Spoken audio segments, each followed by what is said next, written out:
Salut! Alors aujourd'hui, ce qu'on va faire, c'est qu'on va tout simplement customiser une lettre. Voilà, j'ai eu pas mal de commandes pour Noël, de suspension pour sapin de Noël. Il me restait un fond de rouge et pour pas le gaspiller, je l'ai versé dans une lettre. Et c'est pas monté jusqu'en haut, donc j'allais pas refaire une coulée pour 2 mm, ça servait à rien. Je me suis dit je vais le mettre de côté et quand je voudrais customiser, et ben quand j'aurai le temps je le ferai. Donc je vais le faire avec vous en vidéo et on va customiser tout ça. Alors pour commencer, j'ai pris une feuille de papier calque, je me suis coupé un petit morceau que j'ai posé, mon petit carré, je l'ai posé sur mon haut et je me suis amusée à faire le tracé de mon haut afin de pouvoir avoir un patron, tout simplement. Voilà. Et là, je me suis donné un point de repère parce que le haut, l'intérieur est ovale, donc pour retrouver le bon sens, j'ai fait un petit trait pour me dire, tiens, Sylvie, n'oublie pas, c'est dans ce sens-là, le trait, il est en haut, donc ton ovale est comme ça, et voilà ce que ça donne. Bon, là, on n'est pas sur la customisation. Là, c'est juste le patron et on va reproduire ce patron sur la feuille justement qui va servir à customiser notre lettre. Alors, je ne sais pas encore. J'ai sorti quelques blocs.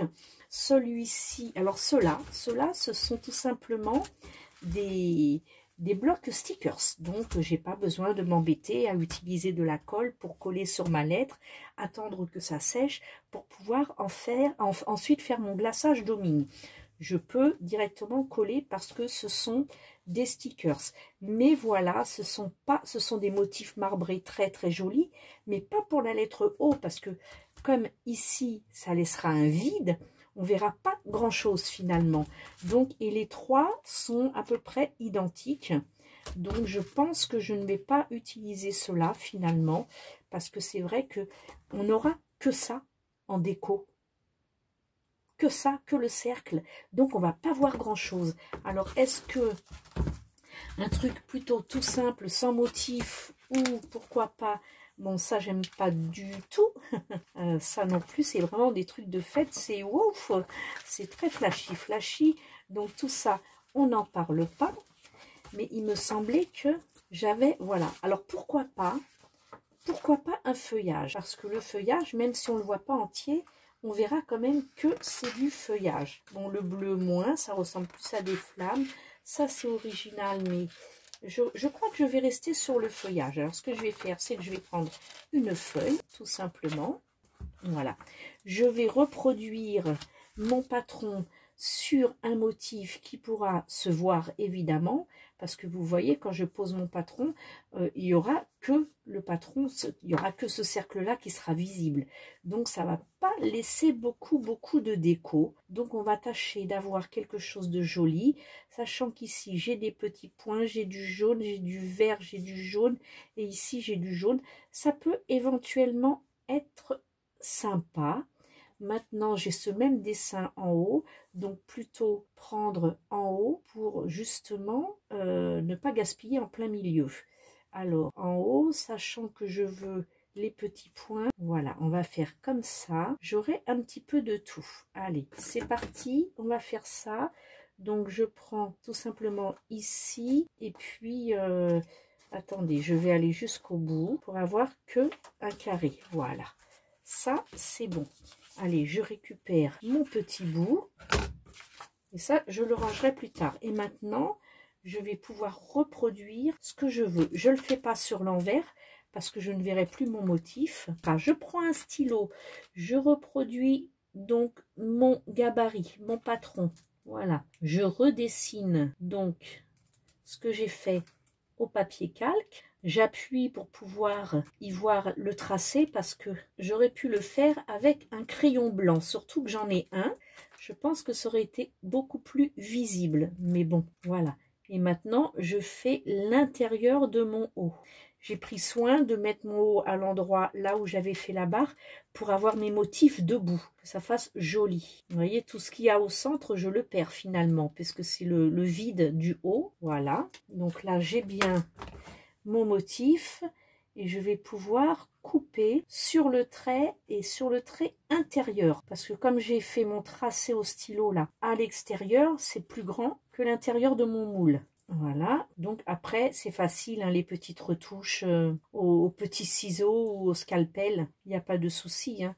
C'est un papier cartonné, mais cartonné très fin. Et parce que du papier souple, j'avais peur que ça bave trop avec la résine. Ce que je vais faire, c'est que je vais tout simplement passer un coup de scalpel au milieu. Voilà, pour éviter de plier. Je vais peut-être prendre le petit ciseau pour éviter de plier ma déco. Parce que si on plie le gabarit, le patron, c'est pas trop gênant. Mais c'est la déco, doit rester bien lisse, ne doit pas être pliée. Allez, c'est parti.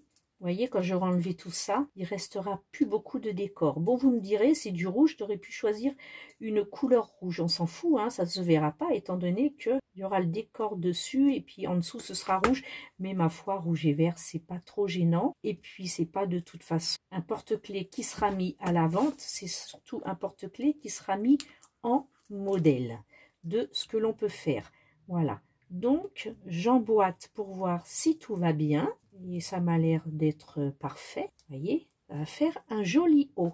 Alors bon, ben, puisque ça se passe bien, maintenant je vais pouvoir l'enlever en faisant attention de ne pas le déchirer. Voilà, je le mets de côté et je démoule mon haut. Alors, ce qu'on va faire, c'est que je vais y mettre un petit peu de colle. Alors, c'est de la colle blanche, hein, de la colle d'écolier, tout simplement. Hein. C'est juste pour maintenir ça, parce qu'après, ce sera tenu par la résine. Donc, c'est pas trop gênant. Je vais remettre, donc le haut est comme ça. Je vais remettre mon dessin à l'endroit. On va bien le placer comme ça. Allez, place-toi. Voilà. Je pense que une petite sèche de 15 minutes sur le radiateur, ce sera amplement suffisant. Voilà, j'ai laissé un petit quart d'heure sur le radiateur. C'est sec, c'est bien. Alors maintenant, ce que je vais faire, c'est bien évidemment enlever tous les petits morceaux de papier qui dépassent. Alors, je vais prendre tout simplement une planche. Et puis, je vais prendre mon petit stylo. Vous savez, celui qui a une pointe biseautée et qui coupe. Voilà, c'est comme un scalpel, mais mini. Et c'est vachement bien parce qu'on l'a prise, la prise en main est géniale. C'est comme un stylo, donc c'est parfait. Donc, je vais appuyer ici et puis enlever tout le papier qu'il y a en trop, voyez. Et puis là je pense que le petit ciseau suffira largement pour enlever tout ça. Voilà. On a beau prendre les mesures, hein, il y a toujours, de toute façon, on remet jamais le papier comme il faut. Et puis on a toujours l'épaisseur du trait du stylo qui fait que c'est plus la même. C'est comme quand vous coupez, quand vous faites un tracé, que vous prenez votre scie, il y a l'épaisseur de la lame qui fait finalement une autre mesure. Donc il faut toujours prendre en compte l'épaisseur de la lame ou de votre tracé. Voilà, ben, écoutez, c'est très bien. Maintenant, ce qu'on va faire, c'est qu'on va passer à la résine UV glaçage doming. Pour ça, je vais juste prendre un petit tapis de silicone. Je vais déjà, avant tout, enlever tous ces petits bouts de papier. Je travaille sur un plan propre. Voilà. Ensuite, je pose ma lettre sur un silicone, ce qui permet que ça ne glisse pas, que ça ne bouge pas. Je vais refermer de suite. On enfile les gants, on enfile le masque et c'est parti. Alors, excusez-moi, je galère. J'avais oublié que j'avais un chignon. Je vous explique même pas pour enfiler mon masque. Alors, on y va. Hop, on passe ça par-dessus la barrette. Voilà. Allez, c'est parti. Ah là là, ce sacré chignon. Je vais donc prendre la résine UV. Je vais faire mon doming.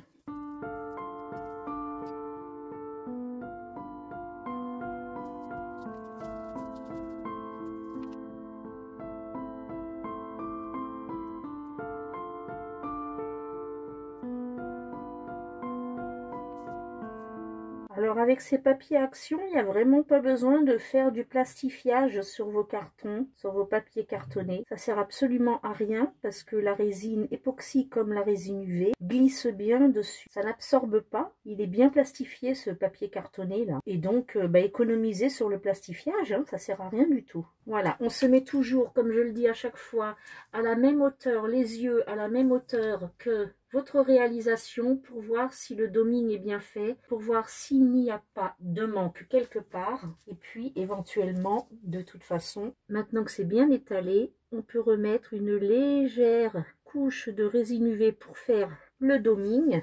On vérifie bien, clac, elle est éclatée, qu'il n'y ait pas de petites boules. Je déconseille fortement le heat gun parce que vous avez tendance à éclater vos bulles avec la flamme alors que c'est uniquement avec la chaleur. Et la flamme va vous laisser des traînées blanches sur votre glaçage parce que vous avez brûlé votre résine tout simplement. Voilà, on va passer maintenant à la catalyse.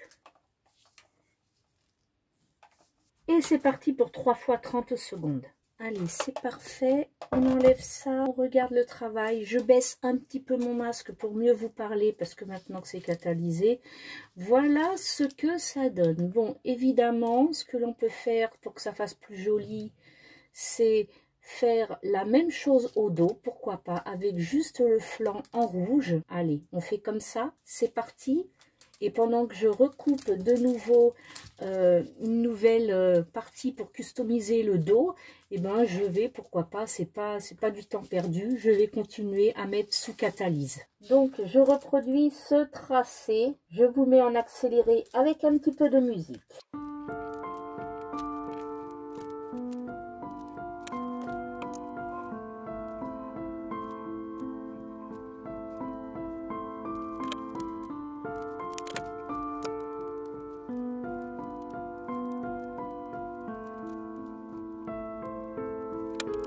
Voilà, c'est fait. Donc, hop, bon, 3 fois 30 secondes, c'était largement suffisant pour catalyser.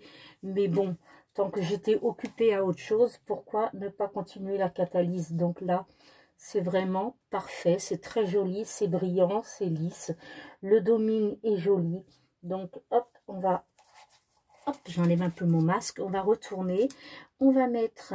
On vérifie que son petit tapis est bien propre, ou si vous n'avez pas de tapis, que votre plan est bien propre, parce que vous allez retourner sur un doming déjà tout propre, tout fait. Donc on le met en place. Et de nouveau, quand c'est le haut, évidemment, parce que les autres LED c'est facile, mais quand c'est le haut, on fait en sorte de retrouver le bon sens, donc qui est ici. Donc je vais pouvoir à nouveau mettre un petit peu de colle, faire une petite sèche sur radiateur de 15 minutes, parce que 15 minutes, ça a large. Je rebaisse de nouveau mon masque parce que il a tendance à remonter étant donné que je l'ai gardé attaché. Allez, 15 minutes, ça a suffi tout à l'heure, donc ça suffira encore maintenant. Allez, je vous retrouve tout de suite pour vous et dans un quart d'heure pour moi. Voilà, alors pendant que ça séchait, j'ai rangé un petit peu tout le matériel que je n'avais plus besoin. J'ai gardé mes ciseaux, mon ébavureur pour la finition. J'ai plein de petites boîtes qui ne me servent pas encore, donc j'en ai de côté en stock. Je vais garder celle-ci pour mettre tous mes gabarits de mon alphabet, parce que voilà, si j'ai besoin de customiser d'autres lettres, je pourrais récupérer de suite mes patrons sans avoir à les chercher. Allez, on y va et c'est reparti pour le dos. Du coup, j'ai même été ranger mon stylo silicone et c'est pas grave. On va prendre un cure-dent et on va aider à pousser sur les bords. Et je pense encore, je vais encore fignoler encore plus, c'est que je ferai un glaçage sur le flanc quand même parce que ça me paraît un peu terne. Ça c'est bon, je me mets de nouveau à la même hauteur que ma lettre pour voir si tout est bien étalé. Ça m'a l'air d'être très correct. Allez, on va mettre sous catalyse. C'est parti. 3 fois 30 secondes. Allez, allez. Hop, c'est fait. Voilà. C'est joli comme tout. Alors bien évidemment, j'ai fait en sorte que le haut, l'endroit du devant ou du dos, peu importe dans le sens où on le regarde, soit le même de l'autre côté, qu'on ne se retrouve pas avec des feuilles à l'endroit et ici, paf, les feuilles à l'envers. Donc ça aussi, c'est une chose à laquelle il faut faire attention. Alors, comme je le disais, je vais donc prendre un pinceau et puis je vais faire le tour à la UV pour catalyser. Ce que je vais faire, c'est que je vais le faire en même temps que je passe le pinceau pour ne pas qu'il y ait de coulure. Alors je vais éviter de me tordre les doigts et les poignets. Je vais tout simplement prendre des gobelets pour surélever pardon, ma lampe. Voilà. Ce qui sera beaucoup plus simple pour pouvoir, vous voyez, catalyser. Allez, c'est parti. Je vais le tenir. Je vais déjà poser. Allez, on va poser le haut. On va mettre de la résine sur le pinceau. J'arrive en bout de bouteille, mais c'est pas grave. Je les achète par 5, il m'en reste 4. J'en mets qu'un petit peu, hein, ça je le range pour pas...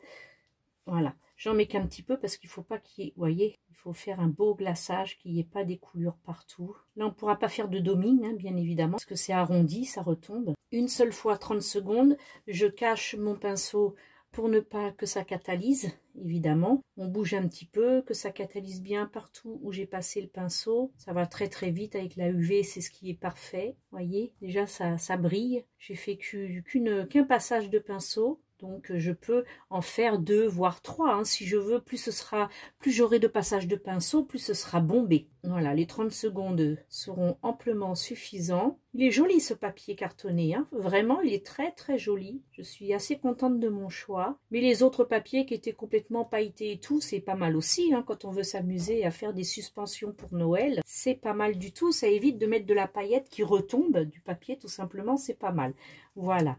Donc là, on le voit bien, c'est catalysé. On va pouvoir continuer. Donc je le pose à nouveau, je remets un petit peu. Bon, il va de soi que les pinceaux, quand je mets de la résine dessus, je ne m'amuse pas à les nettoyer, je les jette. Ils servent qu'une fois parce que c'est beaucoup de produits et de travail pour nettoyer un pinceau. Qui m'a coûté 30 centimes les 5 à Action. Le produit est nocif et me coûtera beaucoup plus cher. Donc, autant prendre des pinceaux bas de gamme. On a besoin de faire un petit glaçage sur les flancs. Allez, c'est reparti. Hop, 30 secondes. De nouveau, on cache le pinceau. On tourne pour que ça catalyse bien partout.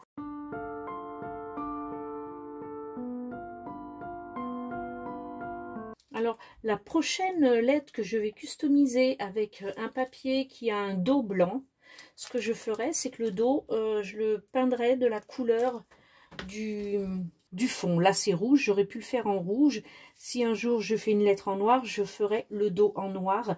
Comme ça, on ne verra pas ce vilain blanc qui dépasse là. Voilà, voilà. Ben, c'est joli, hein. Regardez-moi ça. Regardez-moi ça. Qu'en pensez-vous? C'est chouette, hein? Puis voilà, mais c'était surtout pour vous montrer comment customiser une lettre ou un objet, peu importe, hein, mais voilà, quand il y a quelque chose qui n'est pas fini ou qui est raté, vous pouvez le rattraper en faisant une customisation par-dessus, tout simplement. Voilà, je vais y mettre le petit anneau et puis la petite chaînette.